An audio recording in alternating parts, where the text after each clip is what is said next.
that county board that doesn't meet the initial intent and requirements, and in my opinion violated the ordinance, and I have concurrence by county attorneys, to suspend anything that they do in my district on behalf of my 13 cities.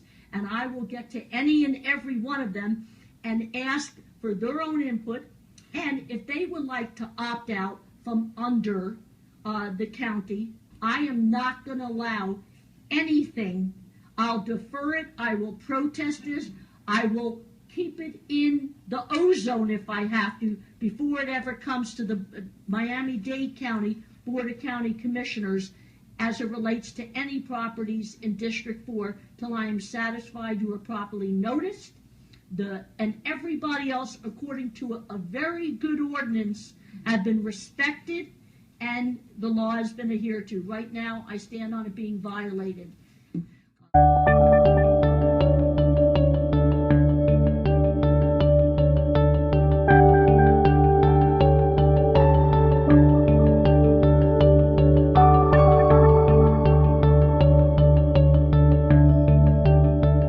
Mr. De La Pena. Good evening, Mr. Mayor. My name is Leo De La Pena. I have offices at 600 Brickell Avenue, Suite 1750, Miami, Florida. Mr. Grosskopf is here. Many of you know him as a very reserved, mild-mannered young man. His family stands for historic preservation. We know what is historical, and we have done more for historic preservation in Miami-Dade County than anyone else. Mr. Grosskopf and his family and his company donated to Miami-Dade College the Freedom Tower. We stand for historic preservation, and we have put our money where our beliefs are. There has been a great vision developed by our group. That vision would be killed if this property is designated historical. Address for the record. My name is Leo De La Pena, 600 Brickell Avenue, Suite 1750, Miami, Florida. Mr. Lopez's appeal presents the perfect opportunity to present a flaw in the historical designation process in Miami-Dade County. And that flaw is that if you do not have the resources to retain lawyers, to retain lobbyists, to retain expert witnesses, you're dead. Commissioner Heyman. Thank you. I'd like to speak on the appeal and put a couple things on the record. According to attorneys, this is the only opportunity to do so. Since the last time it was deferred, I reached out to some of the sites that I supported for historic preservation, some of the people who have facilities or sites that are historic, and asked them, you get an old home with old plumbing, outdated bathrooms, delicate pipes, require more water, and you can't use the new low flush toilets. You get old electric wires that replace the original gas lights and too few outlets with limitations. You get old-fashioned windows that have withstood many hurricanes and are now considered not good enough to withstand another one. Insurance rates, increases in windstorm.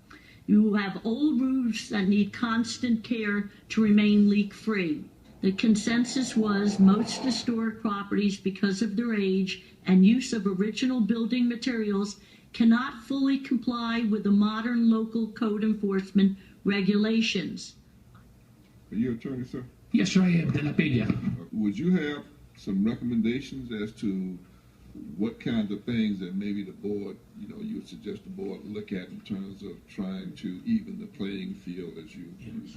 But what you need for someone who is opposing a historical designation process is you need to bring experts. You need to hire architects to say, no, the property is not historical for the following reason.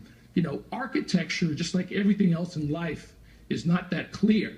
You have certain architects that say that is MIMO, and MIMO to architects has to have a certain criteria, and then you can have other architects that say, that's really not MIMO. For example, I'll speak to Art Deco. Everybody believes that Art Deco are these buildings that have these fabulous different colors. Well, that's not true. That's not true Art Deco. Those colors came about because when they were filming Miami Vice, the producers of Miami Vice loved those colors. So they asked the building owners to paint those colors. And I bet everybody here believed that those colors is an indication of Art Deco, when in fact, it is not an indication of Art Deco. So I want a clarification on that one, Mr. Chair. And to know if he's representing anyone, if he doesn't reside in the building. Ma'am, I do not reside in the building. I reside in the city of Miami, and no, I'm not representing anyone. You're speaking on this item? On my behalf. I don't represent anyone. Not even pro bono? Not even pro bono. It must be good for an attorney from the city of Miami to come and speak on an item in the city of... And perhaps I should, but I do not. But the system is, and I am familiar with the system is flawed and should be looked at. Okay. In a democracy, everyone is entitled to speak as you.